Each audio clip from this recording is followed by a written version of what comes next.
Hello again.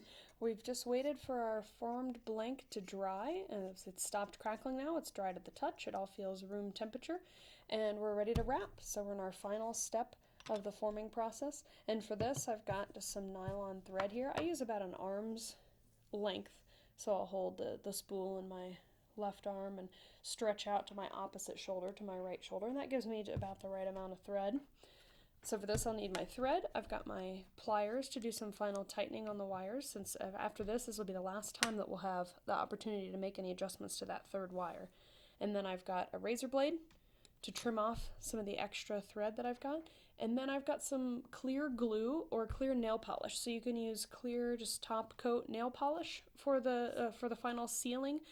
You can use Duco cement, which is probably the most popular. I've known some people that use super glue. I tend to not like super glue. It's a little too brittle for me, and it also kind of has the fume aspect of it and gets kind of cloudy if you soak it in water sometimes. Or I've actually been using clear Gorilla Glue lately, which is a little bit squishier than Duco cement and clear nail polish, and certainly squishier than the super glue. But it isn't so squishy, and it doesn't kind of reactivate in water, so we don't have to worry quite so much about that.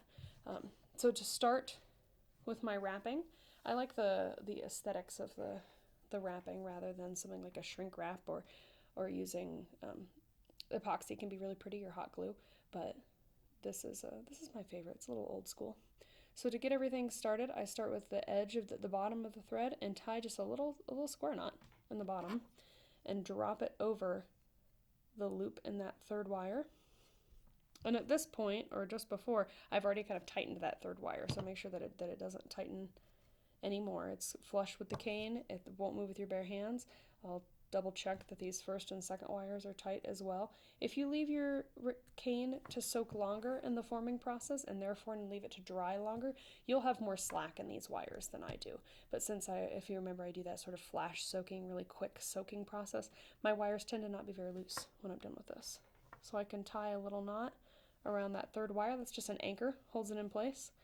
And I do one pass right through the middle of those wires, and then go down below, halfway around, so just rotate 90 degrees, and then jump above where I left off, and then go to where I passed the first time, cut back down so I'm about at the seam, and then I do what's called leading the thread, which is I put it about 1 millimeter or half a millimeter in front of the previous pass, if that makes sense.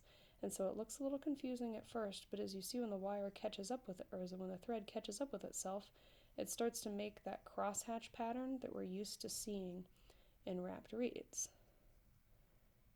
So I'm going to lead the thread, staying just in front of where I passed the last time around. And you get the neatest looking pattern if you have the most even distribution of thread here. So if you're just as precise as you can be with having the same amount of space between the thread each time you pass by. It takes a little bit of finagling sometimes just to get around that little nub of the third wire that's left. But you can start to see that pattern emerge. And I wrap until I like the pattern, or the wrapping little bulb seems big enough, or I start to run out of thread, basically. When I've pre-cut the thread like this, there's a finite amount. But if you wrap and don't pre-cut and you're just pulling from the spool, you could theoretically wrap this until it's the biggest wrapping that you've never seen. I largely go by aesthetics. So I've got green with blue on. I do a couple passes of red. I can see out of the corner of my eye that I'm starting to run out of thread over here. So when I get to that point, I start spiraling up the remaining tube. And I want to have enough thread left to where I can get all the way to the second wire and have just a little bit left to tie a knot. You notice I'm just burying the loose edges from my initial tie off, so I'm not too worried about that. I'm going to go all the way up to that second wire, and when I get up here, I've got a good amount of thread left. What I do is wrap my finger inside that last little bit of thread, that last pass.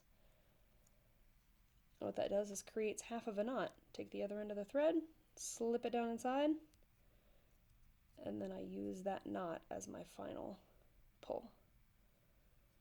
Lining it up right at the end of the wrapping, right underneath that second wire. Pull nice and tight, and then I use the razor blade and cut off the extra right at the edge. And depending on how picky you are with the look of your reed, you can go through and use your ruler or your razor blade to nudge these so it looks like you want it to. We've got a nice wrapped reed, and then I take my glue and put just a single coat of glue over the top. If you're using Duco cement, be mindful that it comes out very, very quickly from the tube. If you have some experience, you know what I'm talking about. You squeeze the tube and all of a sudden half the Duco's on the floor. So I find that with Duco cement, gravity is just enough to tilt the tube upside down and let the glue drip out. This Gorilla Glue takes a little bit more squeezing. A nice even coat around this.